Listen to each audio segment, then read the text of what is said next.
আর সেই ব্রিগেডের সভা থেকেই তাদের শপথ গ্রহণ অনুষ্ঠান হয়েছিল। ঠিক সেখান থেকে দাঁড়িয়েই 1-2 করে 100 দিন পার করে ফেলেছে নতুন সরকার। আর সেই নতুন সরকারের এতদিন পর্যন্ত সেই গতি বা এতদিন পর্যন্ত সময় যাচ্ছে, সেই সময়ের খতিয়ান, সাফল্যের খতিয়ান তুলে ধরা হয়েছে। ঠিক সাফল্যের খতিয়ান তুলে ধরার পরেই এবারে শুরু হয়েছে নতুন করে রাজনৈতিক বিতর্ক বা রাজনৈতিক যোগসূত্রের পালা। সব থেকে বড় কথা, যেখানে বিক্ষোভ দেখেছি আমরা, যেখানে আমরা দেখেছি সাধারণ মানুষ তাদের দাবি দাবা রাখছেন, কিন্তু 100 দিন পূর্ণ করা হয়েছে, ঠিক 3 মাস 10 দিন এই সরকারের বয়স, যাকে বলা হচ্ছে একাধিকবার ক্ষেত্রে বলছেন যারা বিশ্লেষকরা রয়েছেন, যারা রাজনৈতিক বিশ্লেষকরা রয়েছেন, তারা বলছেন যে এটা হানিমুন পিরিয়ড। আর সেই মাঝেই কিন্তু রীতিমতো বিক্ষোভ তো হয়েছে। বিক্ষোভ হচ্ছে, সরকারের ভালো দিকটাও সাধারণ মানুষ বলছেন, কিন্তু আদতেও যখন 100 দিন পূর্ণের এই খতিয়ান, সাফল্যের খতিয়ান বই আকারে পেশ করেছে বিজেপি অর্থাৎ রাজ্য সরকার, আর সেই খতিয়ান 100 দিনের সেই 41 পাতার সেই বই সকলের বাড়ি বাড়ি পৌঁছে দেওয়া হবে ঠিক এই বিজেপির নেতা নেতৃত্ব বা যারা কর্মীরা রয়েছেন তাদের হাত ধরে। নমস্কার, কেটিভি বাংলায় আপনাদের সকলকে স্বাগত। শব্দের কাটাকাটি নিয়ে আপনাদের সঙ্গে আমি সুপ্রিয়া। 100 দিনের সাফল্যের খতিয়ান, এই খতিয়ানের মধ্যে কি কি রয়েছে? স্বাস্থ্য রয়েছে, শিক্ষা রয়েছে, অভিযোগ সংক্রান্ত একাধিক তথ্য রয়েছে। আমরা দেখেছি ক্ষমতায় আসার পরেই বিজেপি প্রথম যে বক্তব্য রেখেছিল তা হচ্ছে আইনের শাসন জারি হয়েছে, আর শাসকের আইন নয়। নারীদের নিরাপত্তার কথা মাথায় রেখে দুর্গা বাহিনী থেকে শুরু করে আরো অনেক কিছু করা হয়েছে যাতে করে নারীরা সুরক্ষিতভাবে রাস্তায় চলাচল করতে পারেন। সব থেকে বড় কথা, সীমান্ত নিরাপত্তা, অনুপ্রবেশকারী নিয়েও যেভাবে সুর চড়েছিল রাজনৈতিক মতাদর্শদের যে মত, আবার সেই কারণে আমরা দেখেছি কিভাবে একের পর এক অনুপ্রবেশকারীদের ধরপাকড় চলেছে। ঠিক তারই মাঝে অনুপ্রবেশ ইস্যু, সবচেয়ে বড় ব্যাপার নিরাপত্তা নিয়েও কিন্তু জোর দিয়েছে রাজ্য সরকার। আর সেই নিরাপত্তা তো রয়েছেই। মহিলাদের অন্নপূর্ণা ভাণ্ডারের যে প্রতিশ্রুতি, যে ইস্তেহার প্রকাশ করেছিল বিজেপি, সেই মোতাবেক এই মুহূর্তে সেটা দান বা অর্থ প্রদান করা শুরু হয়ে গিয়েছে। কিন্তু এখানে টুইস্ট রয়েছে, অন্নপূর্ণা যোজনার টাকা তো মিলছে, কিন্তু যেভাবে বিক্ষোভ হচ্ছে দিকে দিকে, সেই বিক্ষোভের মাঝেই উত্তপ্ত হচ্ছে বাংলার রাজ্য রাজনীতি। সরকারের 100 দিন পূর্ণ হয়েছে। আমরা দেখেছি সরকারের যে মন্ত্রিত্বরা রয়েছে তাদের মন্ত্রিত্ব বন্টনের যে জায়গাগুলো ছিল তা কিন্তু অনেকটা ধীর গতিতে এগিয়েছে। কারণ যখন শপথ গ্রহণ করা হয়েছে আর সেই দিন থেকে শুরু করে যতটা ধীর গতিতে কারা কোন মন্ত্রিত্বের পদ পাবেন বা কে কোন দায়িত্ব পাবেন, কে শিক্ষামন্ত্রী, কে স্বাস্থ্যমন্ত্রী, এই সমস্ত দপ্তর বন্টন করতে সরকারের লেগে গিয়েছিল আরো কিছুটা সময়। আর সেখানে দাঁড়িয়ে যখনই 100 দিনের সাফল্যের খতিয়ান, যেখানে নারী, স্বাস্থ্য, শিক্ষা, কর্মসংস্থান, বেকার যুবক যুবতীদের যে চাহিদা ছিল তাদের সেই মোতাবেক পূর্ণ করা হবে, সেই এমনটাই এই 41 পাতার বইয়ে লেখা রয়েছে। কিন্তু প্রশ্ন একটি জায়গায়, সরকার কি করছে কি করছে না তা কি শুধুমাত্র 41 পাতার একটি বইয়ের মধ্যে লেখা আদতেও সম্ভব? 41 পাতার বই যখন বাড়ি বাড়ি পৌঁছাচ্ছে, তাতে করে কি সাধারণ মানুষের যে প্রতিশ্রুতি, যে প্রত্যাশা ছিল সরকারের কাছে, তা পূর্ণতা পাবে? প্রশ্ন উঠছে এখানে। সাধারণ মানুষ যেভাবে তিতিগ্রস্ত হয়ে উঠছেন এখন থেকেই, হানিমুন পিরিয়ড বলা হচ্ছে সরকারের, কিন্তু হানিমুন পিরিয়ডের মাঝেই এই সরকারকে নিয়ে নিন্দার ঝড়ও কিন্তু উঠছে। আদতেও যে ঝড়টি হয়তোবা এত তাড়াতাড়ি কোনো সরকারের আমলে ওঠে না, এমনটা বারবার প্রশ্ন তুলেছিল বিশ্লেষকেরা। কিন্তু আদতেও যখন এই প্রশ্ন এই মুহূর্তে বারবার উঠছে, সরকারে আসার পর যেই ইস্তেহার, যেই প্রতিশ্রুতি ছিল বিজেপির, তা কতটা তারা পূরণ করতে পেরেছেন? আদতেও 100 দিনের যে পূর্ণতা তারা বলছেন, যেটা 17 আগস্ট হয়েছে, তাদের 100 দিন পূরণ, সে 100 দিন পূরণ নিয়ে আদতেও কতটা ডেভেলপমেন্টের দিকে এগিয়েছে বাংলা? সোনার বাংলা গড়ার বার্তা দিয়েছিল তৎকালীন বিরোধী দলনেতা। তিনি বলছিলেন, অর্থাৎ শুভেন্দু অধিকারী, তিনি যখন তৎকালীন বিরোধী দলনেতা ছিলেন, তিনি বলেছিলেন ক্ষমতায় আসার পর বিজেপি এই বাংলাকে সোনার বাংলা গড়ে তোলার চেষ্টা করবে, সোনার বাংলা করার প্রয়াস করবে। তা আদতেও কতটা বাস্তবায়িত হবে? ঠিক যখন এই খতিয়ানের প্রসঙ্গ উঠছে, সাফল্যের প্রসঙ্গ উঠছে, তার মাঝেই প্রশ্নটাও উঠছে, যখন দপ্তর বন্টনে সরকারকে এতটা সময় নিতে হয়েছে, এতটা সময় নিয়ে তারা দপ্তর বন্টন করেছেন, সেক্ষেত্রে দাঁড়িয়ে 100 দিন অতিক্রান্ত হয়ে যাওয়ার পরেও মানুষের আশা প্রত্যাশার কি কোনো প্রকার শিলমোহর পড়েছে, প্রশ্ন কিন্তু থাকছে। এই প্রশ্নের উত্তর তো আপনাদেরকে সমস্তটার দেব, কিন্তু তার আগে কেটিভি বাংলার এক্সক্লুসিভ প্রতিবেদন আপনাদের সামনে রাখবো, দেখুন। 17ই আগস্ট বাংলায় বিজেপি সরকারের 100 দিন পূর্ণ হলো। আর এই 100 দিনে সরকারের সাফল্য প্রচারে বই হাতে এবার জনতার দরবারে বিজেপির নেতাকর্মীরা। নির্বাচনী সংকল্পপত্রে দেয়া প্রতিশ্রুতির বাস্তবায়নের খতিয়ান তুলে ধরে 41 পাতার একটি বিশেষ বই প্রকাশ করেছে বিজেপি। বইটির নাম পশ্চিমবঙ্গ সরকারের সংকল্প এবং সাফল্যের 100 দিন। প্রচ্ছদে রয়েছে প্রধানমন্ত্রী নরেন্দ্র মোদী এবং মুখ্যমন্ত্রী শুভেন্দু অধিকারীর ছবি। যা কথা দেয়া হয়েছিল প্রথম 100 দিন তার কতটা ধরে রাখতে পারল সরকার, সেই কথা তুলে ধরা হয়েছে বইতে। সোমবার থেকে এই বই হাতে বাড়ি বাড়ি যাওয়ার কাজ শুরু করে দিয়েছেন বিজেপি কর্মীরা। 100 দিনের সাফল্যের এই বইতে তুলে ধরা হয়েছে কত টাকার বিনিয়োগ রাজ্যে এসেছে, কত মানুষ সামাজিক প্রকল্পের সুবিধা পেয়েছেন, কত মহিলা অন্নপূর্ণা যোজনার টাকা পেয়েছেন, মহিলা সুরক্ষা ও আর্থিক ক্ষমতায়নে কি কাজ হয়েছে, কোন সামাজিক প্রকল্পে কত মানুষের অনুদান বৃদ্ধি করা হয়েছে, অনুপ্রবেশকারীদের কতজনকে ফেরত পাঠিয়ে দেওয়া হয়েছে, সীমান্ত সুরক্ষায় কতটা জমি দেওয়া হয়েছে বিএসএফকে, জাতীয় নিরাপত্তা ও সীমান্ত ব্যবস্থাপনায় কি কাজ হয়েছে, প্রশাসনিক ক্ষেত্রে কোন কোন সংস্কার হয়েছে, যুবদের জন্য আগামী 5 বছরে 1 কোটি কর্মসংস্থানের সুযোগ তৈরির কথা, সরকারি চাকরিতে বয়স সীমায় বিশেষ ছাড়ের কথা, সিঙ্গুরে আধুনিক শিল্প পার্ক, রাজ্যের বিভিন্ন প্রান্তে 4টি বৃহৎ শিল্পাঞ্চল, আধুনিক লজিস্টিক হাব এবং বিনিয়োগ বান্ধব পরিবেশ তৈরির পরিকল্পনা রয়েছে। রাজ্যের ক্ষমতায় আসার পর বিগত তৃণমূল সরকারের কাটমানি সংস্কৃতি শিল্পের খরা কাটিয়ে শুভেন্দুর সরকার একাধিক সংস্কারমূলক কাজে হাত দিয়েছে। এই বই নিয়ে এলাকায় এলাকায় গিয়ে বিজেপি নেতা কর্মীরা এলাকার মানুষকে জানাবেন নতুন সরকারের সেই কাজের কথা। শুধু তাই নয়, জেনজিকেও কাছে টানতে নয়া প্রচার কৌশল নিয়েছে বঙ্গ বিজেপি। রাজ্য সরকার এবং কেন্দ্রীয় সরকার জনকল্যাণমূলক প্রকল্পগুলি নিয়ে সোশ্যাল মিডিয়ায় আরো বেশি প্রচার করতে হবে। জনকল্যাণমূলক প্রকল্পগুলি প্রচার জেলা স্তর পর্যন্ত পৌঁছে দিতে হবে। এআই বা কৃত্রিম বুদ্ধিমত্তা ব্যবহার করে আকর্ষণীয়ভাবে করতে হবে প্রচার।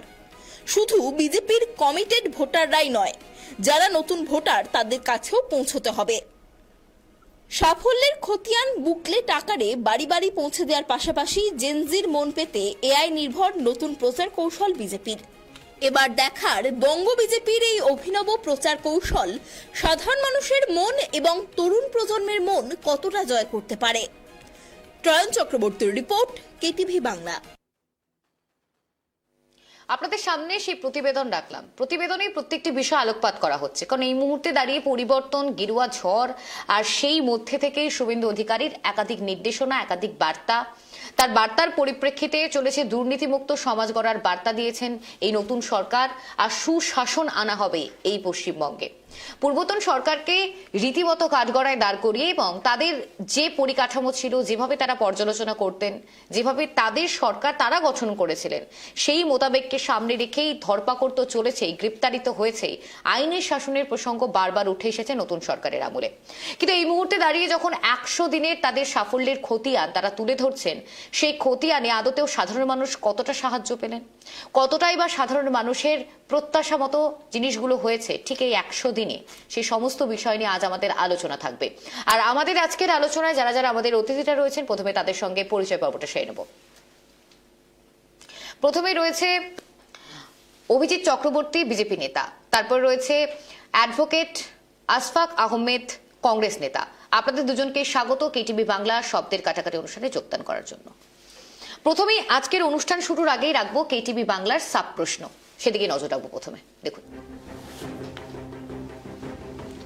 সাব প্রশ্ন। 100 দিন পূর্তি উপলক্ষে সাফল্যের খতিয়ান পেশ রাজ্য সরকারের, কিন্তু কেন? এই প্রশ্ন এখনো উঠছে। পরবর্তী প্রশ্ন, কত টাকার বিনিয়োগ রাজ্যে এসেছে? এই প্রশ্নও তুলছেন একাধিক ব্যক্তিত্বরা।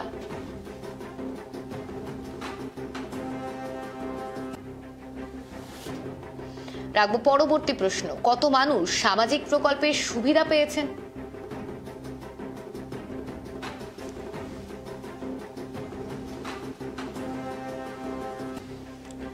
রাখবো পরবর্তী প্রশ্ন, কত মহিলা অন্নপূর্ণা যোজনার টাকা পেয়েছেন?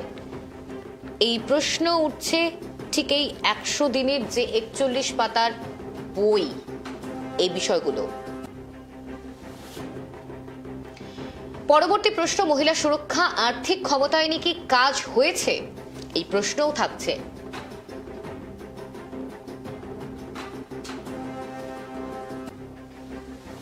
পরবর্তী প্রশ্ন, কোন সামাজিক প্রকল্পে কত মানুষের অনুদান বৃদ্ধি করা হয়েছে?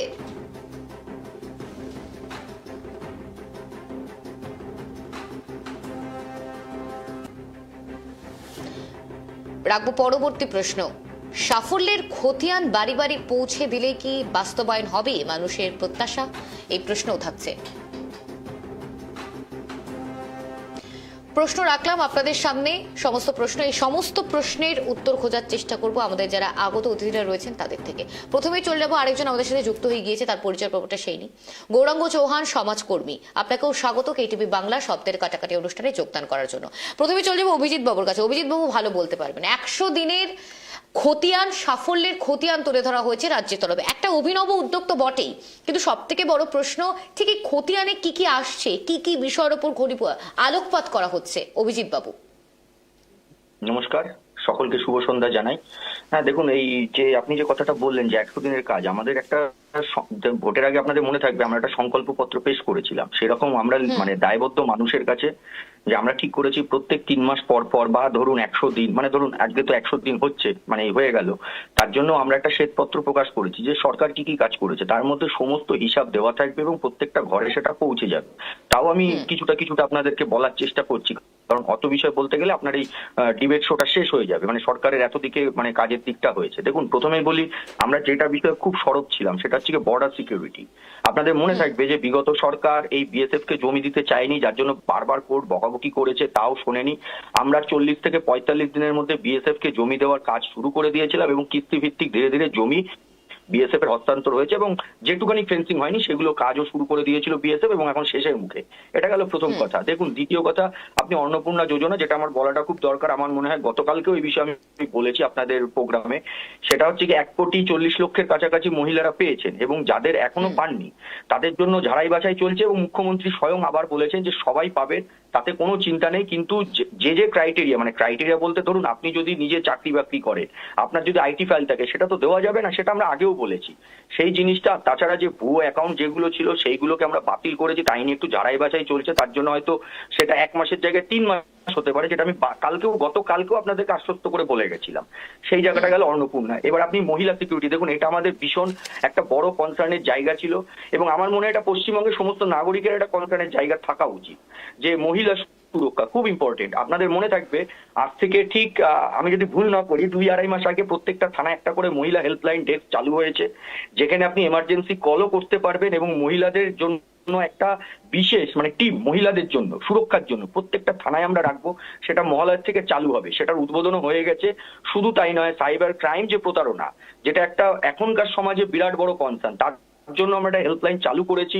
প্রত্যেকটা থানায় আপনি যাবেন, যে সাইবার ক্রাইমের জন্য আপনি কি বলবো মানে অভিযোগও দায়ের করতে পারবেন, সেই জায়গাগুলোকেও আমরা রেখেছি এবং মহিলার ব্যাপারটা বিশেষ করে। আর আমি আপনাকে বলছি, বিগত সরকারের যত ধর্ষণ হতো, দেখুন আমি একদম স্পষ্ট বলি যে ক্রাইম করে বা ক্রাইমের মোমেন্টে আপনি তো সমস্ত নাগরিকের পেছনে একটা করে পুলিশ দিতে পারবেন না, এটা সম্ভব না, এটা কোনো উন্নয়নশীল দেশেও আপনি পাবেন না, এটা কখনোই সম্ভব নয়। কিন্তু সরকারের মনোভাব বোঝা যায় আফটার ক্রাইমের পরে যে সরকার কিভাবে তার কাজটা করতে চায়, মানে সেখান থেকে বোঝা যায় যে সরকারের মানসিকতা বা সিকিউরিটির ব্যাপারে সরকার কতটা কনসার্ন।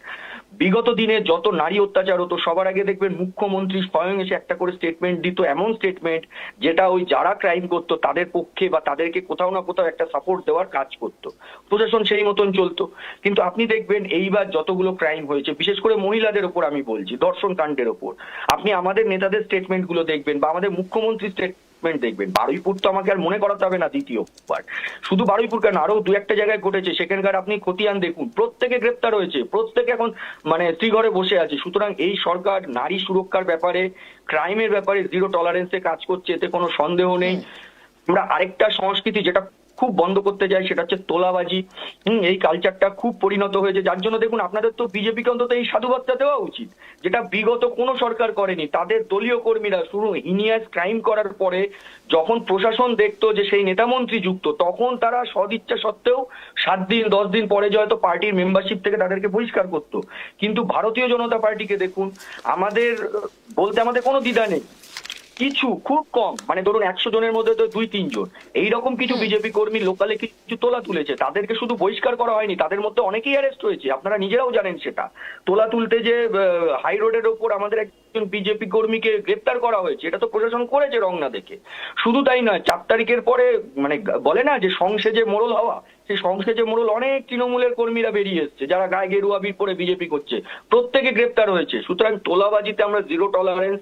এবার আসি আমি একটু শিল্পের কথায় ছোট্ট করে বলে দিই, সেটা হচ্ছে কি আপনারা প্রত্যেকে জানেন পুরুলিয়ায় অমিত মেটালিক বলে একটা মানে সংস্থা এসছে, 4,000 কোটি টাকার বিনিয়োগ হয়েছে, 5,000-এর উপর চাকরি হবে। শুধু তাই নয়, আমি আপনাকে বলছি খুব শিগগিরই রেশমি গ্রুপ তার সমস্ত কিছু তৈরি হয়ে গেছে, প্রজেক্টের প্ল্যান, জমি দেখা সব কমপ্লিট, শুধু তার আসতে বাকি।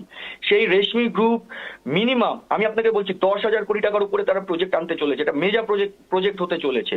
তা সত্ত্বেও আমি আপনাকে মনে করাই আমুল দুধ ফ্যাক্টরি, লাক্স কোজি, এগুলো আমাকে বলতে হবে না কত বিনিয়োগ হয়েছে এবং তাতে কত কর্মসংস্থান এসেছে। এবং সব থেকে ভালো কথা, মানে যেটা আমার নিজের বলতে ভালো লাগছে, সিপিএম এর সময় এই কৌটো নাড়ানোর কালচার করে করে আর এই বন্ধের কালচার করে করে পুরো শিল্পর 12টা বাজিয়েছিল। বিশেষ করে মাঝারি শিল্প বা মধ্যবিত্ত যে শিল্পগুলো আমরা বলি, তার মধ্যে চটকল, জুট মিল সব ইনক্লুডেড আছে, সব বন্ধ হয়েছে। অলরেডি 36টা খুলে গেছে। হাওড়া এবং আমাদের যিনি অর্জুন সিং মানে মিনিস্টার, ট্রান্সপোর্ট মিনিস্টার, তিনি নিজে দাঁড়িয়ে থেকে 16টা জুট মিল উদ্বোধন করেছেন। তো আমি আপনাকে বলছি এই পুজোর সময় যদি 36টা খোলে, এটা তো সবে শুরু হলো 3 মাস সরকারে, আমরা যা কিছু পারবো মানে ধরুন এই মধ্যবিত্ত শিল্পকে বাঁচানোর জন্য আমরা সর্বত্র প্রয়াস করব, আরো মিল খুলবে। এবং এই যে 36টা মিল খুলেছে তাতে ধরুন যারা চাকরি বাকরি করবে বা যারা ধরুন এমপ্লয়ি হবে, আশা করি পুজোর আগে তাদের মুখে যে হাসিটা উঠবে পরিবারের, এটা আর আমাকে আপনাকে মনে করাতে হবে না। সুতরাং এইগুলো আছে। এবং শুধু তাই নয়, আমি আপনাকে আরেকটা ছোট্ট বলে দিই, মেট্রোর কাজ মানে উত্তরবঙ্গে শিলিগুড়ি, জলপাইগুড়ি এবং দুর্গাপুর আর আসানসোলে যে মেট্রোর কাজ, তাতে অলরেডি কাজ শুরু হয়েছে এবং খুব শীঘ্রই গ্রিন সিগন্যাল এসে কাজটা শুরু হবে। এরকম একাধিক প্রকল্প নেওয়া হয়েছে। শুধু তাই নয়, পূর্ত দপ্তর উত্তরের দার্জিলিং থেকে দক্ষিণে কাকদ্বীপ অব্দি একটা বড় রাস্তা আমরা করতে চলেছি, সেইটারও পূর্ত দপ্তর ছাড়পত্র দিয়ে দিয়েছে, খুব শীঘ্রই কাজ শুরু হবে। এখন এরকম প্রচন্ড জনমুখী কল্যাণকর কাজ আমরা 3 মাসে শুরু করেছি। আশা করি এর পরবর্তীকালে আমি আরো ভালোভাবে আপনাদেরকে বলবো। বেশ, আশফাক বাবুর কাছে যাবো। আশফাক বাবু, আমরা দেখছি যখন এই 100 দিনের সেখানে একটি বই বের করা হচ্ছে, 41 পাতার বই, যেটা 17 আগস্ট 100 দিন পূর্ণ হয়েছে সরকারের, রাজ্য সরকারে।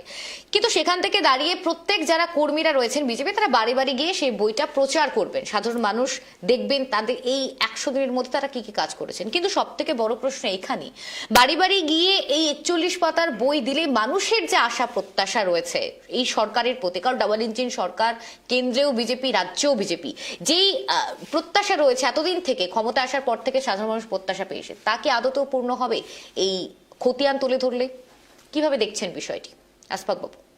সর্বপ্রথম সকলকে শুভ সন্ধ্যা, আপনার সমস্ত দর্শকদের এবং প্যানেলিস্টদের। দুটো জিনিস এখানে আমি দেখছি, দুইটি জিনিস আমি ব্যাখ্যা করার চেষ্টা করব। সরকারের প্রায়োরিটি কি ছিল এবং প্রমিস কি করেছিলেন। 15টা ওনাদের সংকল্পপত্রে প্রমিস করেছিলেন, কিন্তু প্রায়োরিটি আমরা কি দেখলাম? 16 আগস্টে 100 দিন পূর্ণ হলো সরকারের, কিন্তু তাদের ইস্তেহারের যে ঘোষিত কর্মসূচি যেগুলো ছিল সেগুলো কি প্রায়োরিটি ছিল তা আমরা দেখতে পারিনি। প্রায়োরিটি গুলো কি দেখেছি আমরা? বরং যেগুলো সব বহুল আলোচিত এবং পরিচয় ভিত্তিক রাজনীতি, সেটাই সরকারের প্রায়োরিটি ছিল। 1950 সালের একটা আইন, সেটাকে কঠোরভাবে প্রয়োগ করা, ইতিহাস চর্চায় নতুন অগ্রাধিকার নির্ধারণ, শ্যামাপ্রসাদ মুখোপাধ্যায়কে কেন্দ্র করে 200 কোটি টাকার কর্মসূচি, 125 ফুটের মূর্তি নির্মাণের উদ্যোগ, সোহরাওয়ার্দী এভিনিউর নাম পরিবর্তন করে গোপাল মুখার্জি রোড, কুড়ি জুনকে পশ্চিমবঙ্গ দিবস হিসাবে প্রতিষ্ঠাতা করার উদ্যোগ এবং জরুরি অবস্থায় সময় মুচলেকা দেওয়া 325 জন আরএসএস কর্মীকে লোকতন্ত্র সেনানী উপাধি এই সমস্ত দেওয়া এবং আপনারা এগুলো হচ্ছে সরকার। তারপর আমরা কি দরকার প্রায়োরিটি দেখলাম, হকার উচ্ছেদ, গরিব মানুষদের বস্তি উচ্ছেদ। আর কিছুদিন আগে খুব নিন্দা আমি জানাবো যে একটা মা তার বাচ্চার জন্য দুধ গরম করছিলেন, মানবিকতা কি নেই? একটা মন্ত্রীর যে এইরকম ভাবে তাকে তাচ্ছিল্য করা, ভোটের আগে তাদের কাছে ক্ষমা চাওয়া, তারপরে তাচ্ছিল্য করা। তারপরে আমি নিন্দা জানাবো এবং সত্যি আমি দুঃখ জানাচ্ছি যে অন্নপূর্ণা ভান্ডার যে ফেলিয়ার, তার জ্বলন্ত উদাহরণ হচ্ছে কি আজকে না কালকেই একটা আত্মহত্যা হয়ে গেল। একটি মায়ের, বাংলা মায়ের পাচ্ছে না, হাহাকার করছে, মায়েরা হাহাকার করছে, আত্মহত্যা করছে। তো এই যে সরকারের ফেলিয়ার, এই সমস্ত কিছু প্রায়োরিটি কি ছিল? প্রায়োরিটিটা সেই প্রমিস গুলো পূরণ করার ছিল না, প্রায়োরিটি ছিল এই সাংস্কৃতিক পরিচয়টাকে তৈরি করা।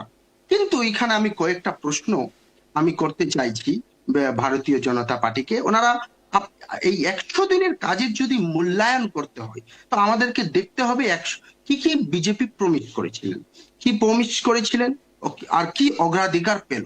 এই বিষয়টা আমি কয়েকটা জিনিস আমি পয়েন্ট উল্লেখ করছি। বিজেপি, ভারতীয় জনতা পার্টি কি বলেছিলেন যে আমাদের বেকার যুবকদেরকে যতদিন না চাকরি পাচ্ছে, চাকরি পাওয়ার কর্মসংস্থানের ব্যবস্থা করবে, তাদের 3,000 টাকা করে দেওয়া হবে। সেই প্রমিসের কি হলো? 1 নম্বর প্রশ্ন থাকছে, মানে 5 বছরে একটি কর্মসংস্থানের প্রতিশ্রুতি দিয়েছেন, কিন্তু এখন তার কোনো উত্তরই দেওয়া হচ্ছে না যে 3,000 টাকা আদৌ দেওয়া হবে কি দেওয়া হবে না। কৃষকদের নিয়ে কি বলেছিলেন যে 3,100 প্রতি কুইন্টাল মূল্য তাদের সহায়ক মূল্য দেওয়া হবে, কিন্তু সেটাতে কি হয়েছে? অ্যাকচুয়ালি বাংলার কৃষক আইডিওলজি খাবে না, এই যে বিজেপির, ভারতীয় জনতা পার্টির আইডিওলজি সেটা খাবে না। সে ধানের দাম চাইছে। 3,100 টাকার যে প্রতিশ্রুতির বাস্তব অবস্থা কি, এটার উত্তর দিতে হবে।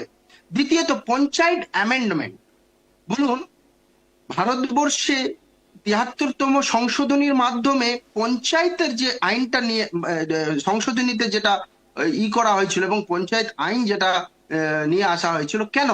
জনপ্রতিনিধিদের হাতে ক্ষমতা দেওয়ার জন্য। আপনি ভিজিলেন্স করুন, আপনি অডিট করুন, সোশ্যাল অডিট করুন, যারা দুর্নীতি করছে তাদের গ্রেফতার করুন, কিন্তু আপনি ডিসেন্ট্রালাইজেশনটাকে বিউরোক্রেটাইজেশন করে দেবেন, এটা কি করে হতে পারে? এটা আপনি গণতন্ত্রকে আপনি কি এবং সাধারণ মানুষের যে ভোট দিয়ে তারা যে জনপ্রতিনিধি, তাদের তাদের ক্ষমতা আপনি কমিয়ে দিচ্ছেন না। আপনি ভিজিলেন্স করুন, আপনি অডিট করুন, সোশ্যাল অডিট করুন, ক্রিমিনাল প্রসিকিউশন করুন, কিন্তু একটু অ্যানসারটা নেব অভিজিৎ বাবু থেকে, একটু অ্যানসারটা নেব। যতগুলো প্রশ্ন করলেন আসবাব বাবু, ম্যাডাম আমি 1 মিনিট নেব, অভিজিৎ বাবু আবার আসছি, আরেকটা কয়েকটা প্রশ্ন আমি 1 মিনিট নেব, 1 মিনিটে শেষ করছি আমি। টিএমসির কাটমানি, সিন্ডিকেট, করাপশনের বিরুদ্ধে ব্যবস্থা নেই, কিন্তু এতে কংগ্রেস, জাতীয় কংগ্রেস বাধা দেবে না। কিন্তু সিন্ডিকেটের জার্সি বদলে আরো বড় বহুগুণে তলাবাজ হয়ে যাবে, সেটা কি করে হয়? তারা জার্সি বদলে ট্রান্সফার, এটাকে বিজেপির সিন্ডিকেটকে ধ্বংস করা নয়, বরং তারা সেটা পরিবর্তন করে ট্রান্সফার অফ ম্যানেজমেন্ট করে দিচ্ছে। আমি 100 দিনের এখানে যদি বলি তো সত্যি কথা বলতে গেলে ভারতীয় জনতা পার্টি প্রতিটি জায়গায় এই 15টা যে প্রতিশ্রুতি দিয়েছিলেন, 15খানা, সব জায়গায় ফেল। শুভেন্দু অধিকারীর কথায় 450 টাকার গ্যাস আমরা পেলাম না। শুভেন্দু অধিকারীর কথায় আমরা অনেক কিছু পশ্চিমবঙ্গের রাজ্যকে দেওয়ার কথা ছিল, সেগুলো। তাহলে বইটি যে পেশ করা হচ্ছে, এটা কিভাবে দেখছেন আপনারা? এটা কি শুধুমাত্র রাজনৈতিক এজেন্ডা? ডেফিনেটলি ভারতীয় জনতা পার্টি এই 15খানা যে প্রতিশ্রুতি দিয়েছিলেন, তার শুধু অন্নপূর্ণাটাতে একটু মানে করার চেষ্টা হয়েছে, তাতেও ফেল। বাকি 14খানা কোথায় গেল? বেশ, বলুন অভিজিৎ বাবু। হ্যাঁ, কংগ্রেসের কথা শুনতে খুব ভালো লাগে, বেশ সুন্দর কথা, তোতা পাখির মতো। তাও আমি ছোট্ট করে দুটো বলে দিই। একটা হচ্ছে গিয়ে পিএম কিষাণ যোজনা আছে, উনি কৃষক নিয়ে বলছিলেন, তো আমাদের সেন্ট্রাল থেকে আছে পিএম দের মানে কৃষকের বন্ধুর ওপর দাঁড়িয়ে, মানে সেখানে আমরা কৃষকদেরকে শুধু আর্থিক সাহায্য করি না, আমরা ঋণও মুকুব করি। সেইটা খুব শিগগিরই বেঙ্গলে চালু হবে, মানে অলরেডি হয়ে গেছে, তার ইমপ্লিমেন্টেশন গ্রাউন্ডে দেখতে পাবে। এক, দুই নাম্বার উনি বলছিলেন হকার নিয়ে। শুনুন, ওরা হকার নয়, ওরা হচ্ছে ভেন্ডার। অবৈধ ভেন্ডার সবসময় অবৈধই থাকে। এখন জানি কংগ্রেসের অবৈধটাকে বৈধটা, এটা কংগ্রেসের রীতি। আর লাস্ট একটা উত্তর দেবো ছোট্ট করে, কারণ গৌরাঙ্গবাবু আছেন, উনিও বলবে, তারপরে আমি আবার আসবো। আমি ছোট্ট করে একটা উত্তর দিই। ওনাদের তো কেরালায় সরকার চলছে, একটু জিজ্ঞাসা করুন তো 3 মাসে পেপার লিক হয়েছে কিনা কোনো। রাহুল গান্ধী তো পিএম ভবন ঘেরাও করতে দিল্লিতে দৌড়ায়। জেনজি কোথায়? কেরালাতে 3 মাসের সরকার কেরালাতে চুরি করে শেষ করে দিয়েছে। ওখানকার কেরালার সাধারণ মানুষ বলছে, হায় রে, এ তো ভূত নিয়ে আসলাম। 3 মাসে যারা পেপার লিক করে তারা পশ্চিমবঙ্গে আবার বড় বড় জ্ঞান দিচ্ছে। তো এর নাম কংগ্রেস, যার জন্য আজকে একে আছে, গতবার শূন্যতে, আবার শূন্যতে যাবে। বেশ বেশ বেশ, আমি গৌরববাবুর একটু কাছে। জবাব দিতে চাই। জাতীয় একটু, কংগ্রেসের একেবারে আজকে ছোট করে। জাতীয় কংগ্রেসের কর্ম কেরালায় নিয়ে পেপার আজকে লিক হয়েছে মূল্যায়নে দাদা? আমরা বসিনি। আজকের ডিবেটের পয়েন্ট হচ্ছে পেপার লিক হয়েছে কেরালায়? পশ্চিমবঙ্গে 100 দিনের দাদা, পেপার লিক রাজ্যের হয়েছে? ও সরকারের আফতাবদা, কাজ। পেপার তো লিক হয়েছে? জাতীয় কংগ্রেসের পেপার ডিবেট লিক নিয়ে আসুন, হয়েছে আমি কেরালায়? সেই পেপার ডিবেট লিক হয়েছে, করব। একটু বলুন, একটু ঘটনাটা একটু না না, শুনি, ওই ডিবেটে পশ্চিমবঙ্গের নিয়ে মানুষ আসুন না, জানতে উদ্গ্রীব। সেটা নিয়ে ডিবেট হোক। কেরালাটা একটু আজকে বলুন না। ডিবেটের পয়েন্ট কি সেটা? কেরালা। অভিজিৎ চক্রবর্তী বাবু, কেরালা। আজকে ডিবেটের পয়েন্ট কি সেটা?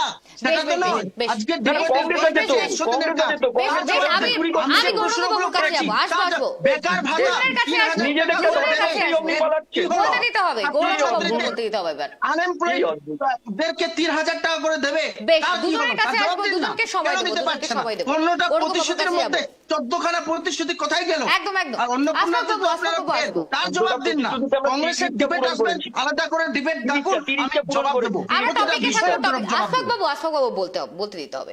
গৌরববাবুর কাছে, গৌরববাবু, আমরা একদিকে দেখছি যেখানে অন্নপূর্ণা যোজনার যদি প্রসঙ্গ বলি, কারণ বারবার নারী শক্তি থেকে শুরু করে নারীদের নিরাপত্তা আমরা শুরু থেকে দেখেছি। বিজেপি ক্ষমতায় আসার আগ পর্যন্ত তাদের ইস্তেহার, তাদের যে প্রচারের ভাষণ ছিল, সেখানেও নারীদের নিয়ে বারবার কথা বলা হয়েছে।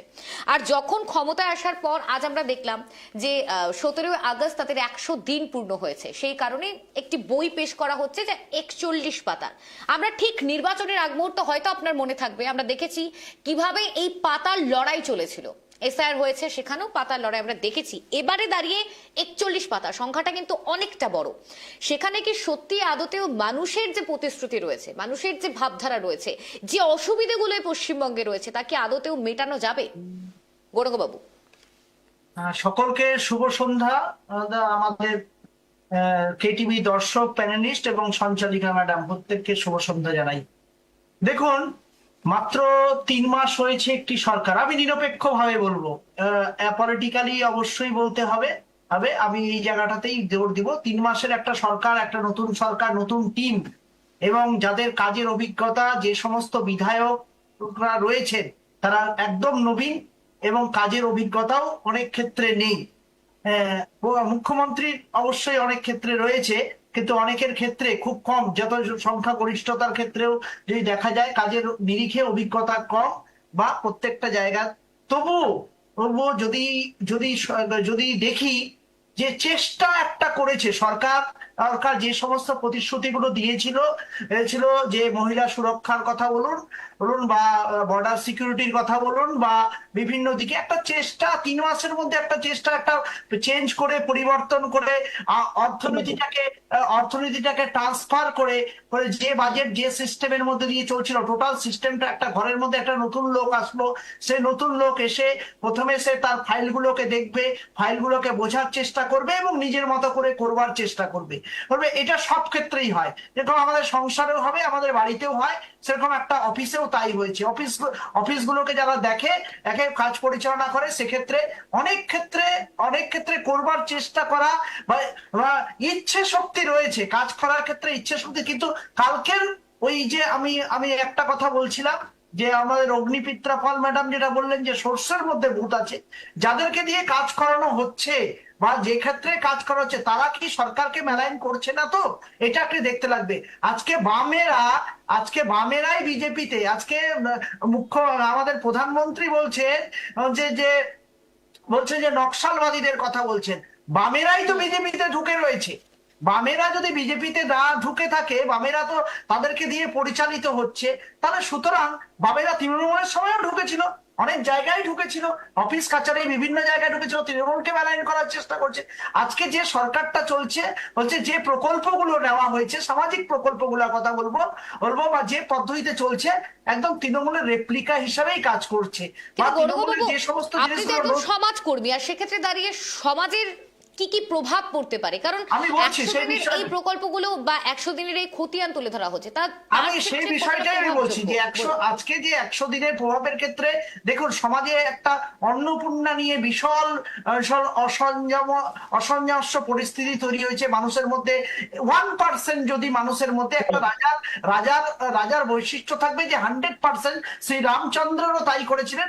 নিজের স্ত্রীকে সীতাকে তিনি জনগণের জন্য তিনি তাকে বনে পাঠাতে বাধ্য হয়েছিলেন, কারণ 0% মানুষের যেন কোনো প্রকার কমপ্লেন না থাকে। কিন্তু এখানে যে পদ্ধতিতে নেওয়া হচ্ছে, যে পদ্ধতিতে চলছে, আমরা বলছি 25 থেকে 60 বছর পর্যন্ত যতজন মহিলারা ভোটার দিয়েছে বা লক্ষ্মীর ভান্ডার পেত, তাদের ক্ষেত্রে একটু ভেরিফিকেশন করে নিয়ে দেখে নিয়ে বেশিরভাগটাকে পাশে রাখা উচিত ছিল মহিলাদের ক্ষেত্রে। আজকে মহিলাদের ক্ষেত্রে যে সমস্ত গ্যাংরেপ বা বিভিন্ন জায়গা হয়েছে, হ্যাঁ স্টেপ নিয়েছে, কিছু মেজর স্টেপ যেটা বলা হয়েছিল সেগুলো নেওয়া হয়েছে, কিন্তু আরো বেশি সক্রিয় সচেতন হতে হবে। কারণ এটা তো সমাজের বীজ। কোনো দল বা কোনো রাজনৈতিক দল, গুন্ডা ক্রিমিনালদের কোনো রাজনৈতিক দল হয় না, বা বাজে মানসিকতার লোকদের, তাদের জন্য প্রত্যেকের ক্ষেত্রে সতর্ক থাকা উচিত হবে। এবং প্রত্যেকের ক্ষেত্রে একটা কথা খুবই গুরুত্বপূর্ণ, যে সরকারকে কিন্তু কোনো অ্যাপলিটিক্যাল হতে হবে। সরকার যখন বসে যাবে তখন দলীয় সেখানে বিষয় নেই। সরকার সভা যে তৃণমূল করে সেও, যে কংগ্রেস করে, যে অ্যাপলিটিক্যাল করে, যে প্রত্যেকটা মানুষের সরকার, জনগণের সরকার হতে গেলে পরে জনগণের যত যে প্রকল্পগুলো রয়েছে প্রত্যেক মানুষের মধ্যে বিলিয়ে দেওয়া, এবং ডবল ইঞ্জিনের সময় তো অর্থের অভাব হওয়ার কথা নয়। আজকেও দেখলাম রাজনাথ সিং জাহাজের কারখানার ওখানে এসে উদ্বোধন করে গেল। এই জিনিসগুলো নিঃসন্দেহে ভালো দিক, কিন্তু অর্থনৈতিক আজকে মিড ডে মিলের ক্ষেত্রে যদি বলা যায় যে 3 মাস থেকে মিড ডে মিলের টাকাটা পাচ্ছে না, এদিকে অ্যানাউন্স হয়ে গেছে 10 টাকা করে কিন্তু দেওয়া হবে। একটা সমাজে কিন্তু অসামঞ্জস্য পরিস্থিতি, এতে বিভিন্ন গোটা রাজ্যের বিদ্যালয়গুলোতে এদিকে মার্চ থেকে কিন্তু বন্ধ আছে, কোনো ফান্ড ঢোকে নাই। এই যে বিষয়গুলো, অ্যানাউন্সমেন্ট একটা জায়গা আর ইমপ্লিমেন্টেশনের জায়গাটা কিন্তু আলাদা যদি না হয়, সেটাকে সবার আগে দেখা উচিত। তাহলে সমাজের ক্ষেত্রে অসামঞ্জস্য যে পরিস্থিতি রয়েছে, সমাজের ক্ষেত্রে যখন মাইক খুলে নেওয়া হলো মসজিদ থেকে বা মন্দির থেকে খুলে নেওয়া হলো, তখন পাড়াতেও কিন্তু কিছু একটা অসামঞ্জস্য, হ্যাঁ পলিটিক্যাল এজেন্ডার ক্ষেত্রে বা বলার ক্ষেত্রে হয়তো যে মুসলিমদেরকে একটু চেপে দিলাম, একটু ওই সম্প্রদায়কে একটু উপরে তুলে দিলাম, এটা মেসেজ যেতে পারে, কিন্তু সিস্টেমের মধ্যে কোথাও একটু হয়তো অসামঞ্জস্যতা তৈরি হয়েছে। ওরা বলছে যে কীর্তন হলে পরে আমরা আটকাবো, এরা বলছে যে মাইক মসজিদে আজান বাজলে আমরা আটকাবো। এই যে সমাজের মধ্যে যে ক্ল্যাশটা লাগছে, এটাকে দেখতে হবে সরকারকে, এটা আমার রিকোয়েস্ট। বেশ, অভিজিৎ বাবুর কাছে। অভিজিৎ বাবু, যখনই সবই প্রশ্ন, অর্থাৎ 100 দিনের সেখানে খতিয়ান বের করা হচ্ছে, নতুন উদ্যোগ সরকারের, কিন্তু সব থেকে বড় কথা সেই ঘুরে ফিরে অন্নপূর্ণা যোজনাতে আসছে। কিন্তু আমরা দেখেছি 2021 সালে যখন মাস্টার স্ট্রোক দিয়েছিলেন অর্থাৎ তৎকালীন সরকার, কারণ 2021 সালে লক্ষ্মীর ভান্ডার শুরু হয়েছিল, আর তখনই তাদের প্রতিশ্রুতি দেওয়া ছিল এবং ক্ষমতায় আসার পর সেটা পূরণ করা হয়েছে। তো সেটা ছিল তাদের ভরসার জায়গা।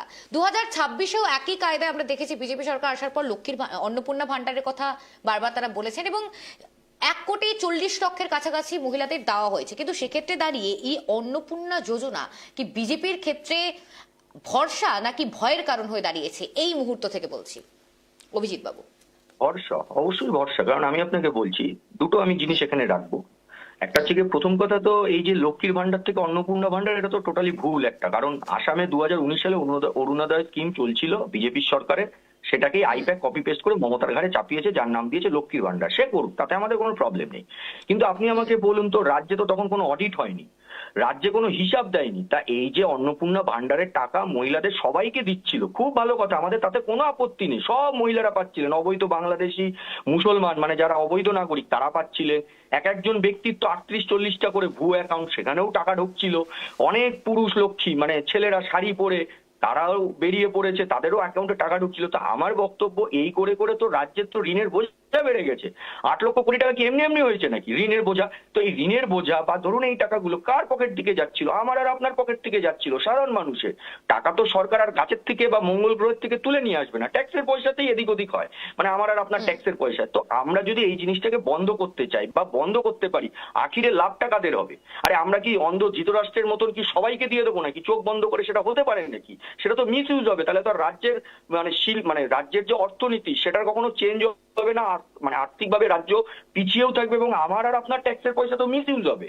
এটা তো সরকারের কাজ হতে পারে না। যার জন্য আমাদের সরকার কয়েকটা ক্রাইটেরিয়া রেখেছিল, কয়েকটা বলতে শুধু দুটো ক্রাইটেরিয়া। একটা ক্রাইটেরিয়া যে আপনি কোনো আইটি ফাইল আছে কিনা, মানে আপনি চাকরি বাকরি করেন কিনা। দ্বিতীয়ত আপনি বৈধ নাগরিক কিনা। এই দুটো তো সর্বোপরি। বাকি আপনি গৃহের কথা বলছেন, সেটা তো কিন্তু অভিজিৎ বাবু মুখ্যমন্ত্রী এটা তো অস্বীকার করতে পারবেন না যে নির্বাচনের আগ মুহূর্তে যখন আপনাদের সংকল্পপত্র পেশ করা হয়েছিল সেখানে তো কোনো ক্রাইটেরিয়া ছিল না। সেখানে বলা হয়েছে যারাই লক্ষ্মীর ভান্ডার পেতেন তারাই অন্নপূর্ণা ভান্ডার পাবেন। আমরা তো জানতাম না, আমরা তো সরকারে ছিলাম না। আমরা তো জানি যে বৈধ নাগরিকরাই পেতেন। এখন তো এসে দেখতে পাচ্ছি উল্টো কেস, বৈধ নাগরিকের সমসাময়িক অবৈধ নাগরিকরাও পাচ্ছিল। একজন ব্যক্তির 40 লক্ষ মানে ভুয়ো অ্যাকাউন্ট বেরিয়েছে, এক একজনের 40টা করে ভুয়ো অ্যাকাউন্ট। তো এগুলো তো মিস ইউজের খাতায় যাবে, এগুলোকে আমরা করতে পারবো নাকি? যার জন্য আমরা তখন বলেছিলাম আমরা সরকারে ছিলাম না।